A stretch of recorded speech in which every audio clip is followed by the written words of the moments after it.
It's time for your daily dose of all things Chicago sports. This is the Daily Score. Now, here's your host, Mark Grote.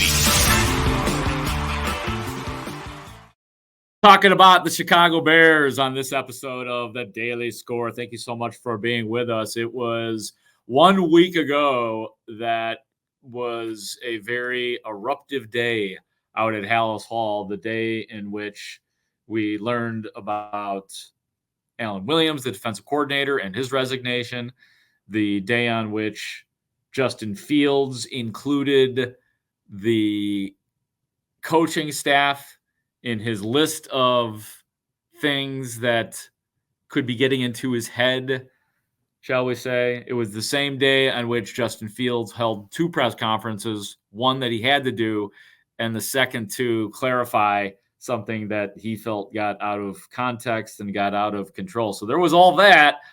And here we are. The week rolls around to another Wednesday. And I will just say about Justin Fields, Darnell Mooney was correct.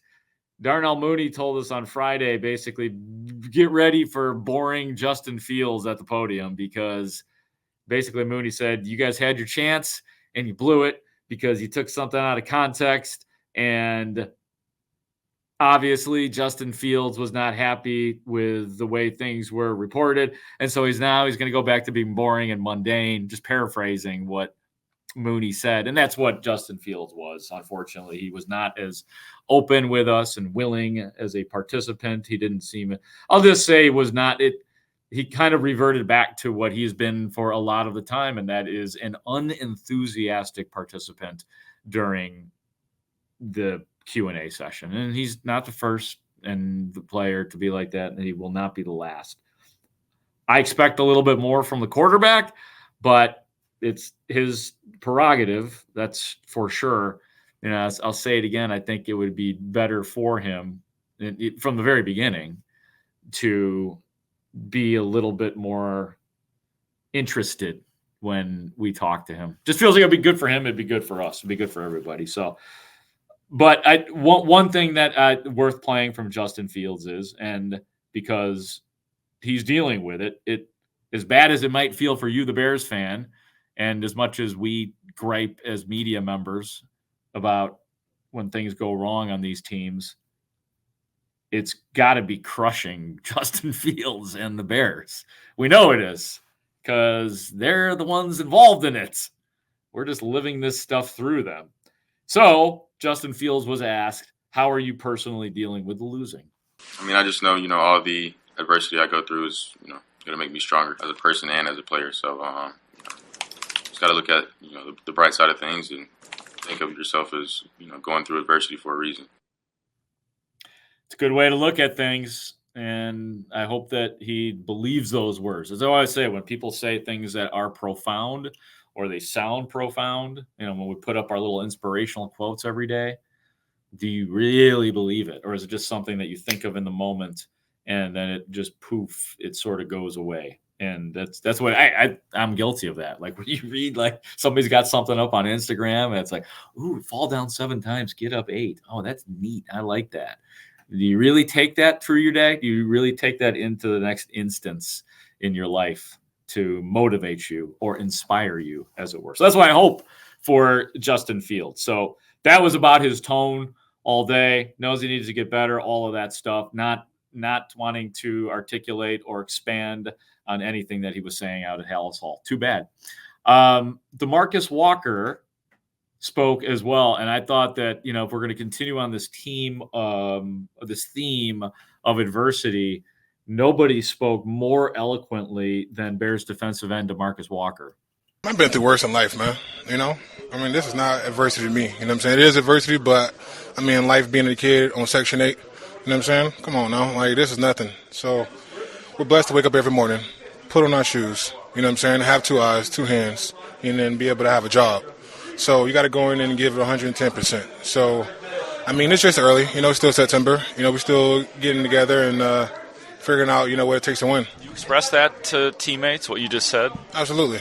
And, you have to keep on expressing it, continue keeping the message the same so that to where, we get things clicking. What have you learned over the years about dealing with a losing streak? I guess I'm still learning. But you've been different places. You've been through it a couple of times. So I think when it comes to losing, I feel like, you guys got to do your job. You know what I'm saying? I mean, you guys got to get paid to do. But within the locker room, you have to stay together and keep the main thing the main thing. Yeah, and I think that makes a lot of sense right there from DeMarcus Walker on a lot of levels. Yeah, while it sucks and it hurts, it ain't the worst thing that's going on right now. And that is definitely the case with the Bears and DeMarcus Walker. Although it'd sure be nice to see somebody get to the damn quarterback.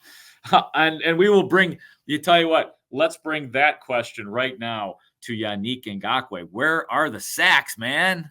Come in bunches, you know what I mean? So hopefully, this week we can put everything together and be able to, change that. Is there anything you're seeing from the film that shows you that you guys are close to bringing that pressure and getting home?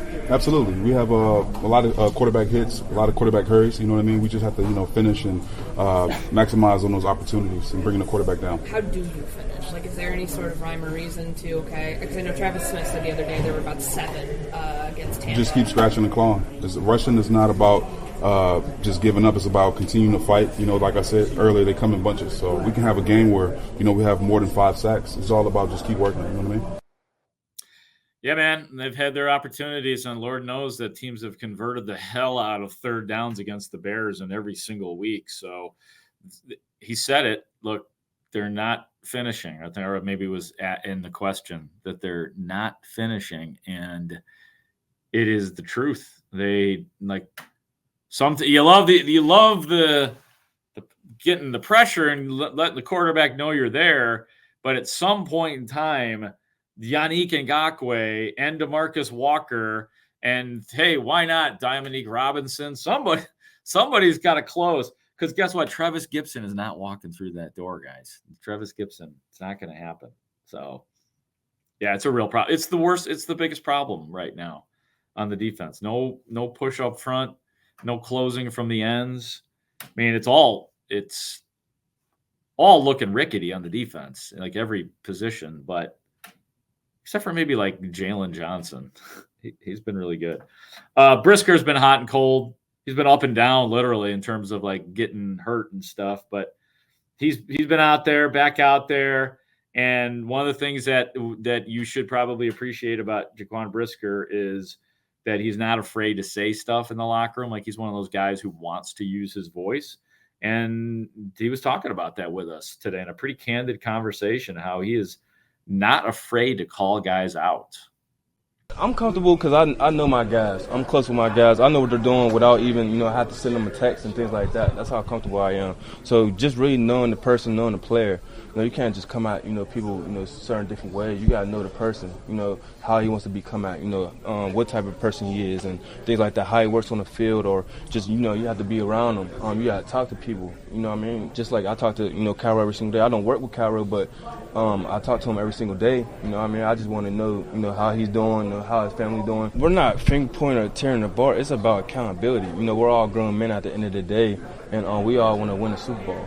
So just really whatever his job is or whatever, because I might not be perfect at the same time, so I have to show them that I'm going to own up to what I made a mistake or things like that. So you have to, at the same time when you're a leader, you have to own up to your mistakes and things like that. So once they see that, it's like, oh, he's not just always saying something when he's perfect or things like that. I'm going to say something when I'm not doing things always right, and I'm not going to always do things right, but they know I'm going to do it at 1,000%.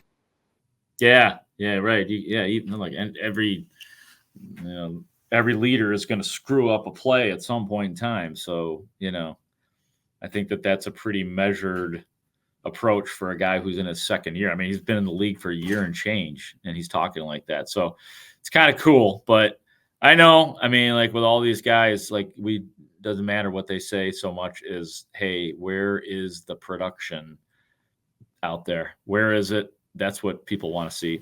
A few other things. Tyreek Stevenson was back in practice in full. That's good to see. No practice, though, for Eddie Jackson or Jalen Johnson, nor Josh Blackwell. He missed practice as well. So we'll see. This is the Wednesday injury report. And that's about it. Team had a leadership council meeting on Wednesday. It's a normal thing, but I imagine that was probably a little more spirited than usual in terms of keeping the team together in the locker room and all that kind of stuff. And if there were grievances to air, that's where those grievances would be aired. But not learning about any of those as of yet. That's it for today's episode. Thank you so much for tuning in. For our executive producer, Ray Diaz, I am Mark Grote. I will talk to you later on the Daily Score.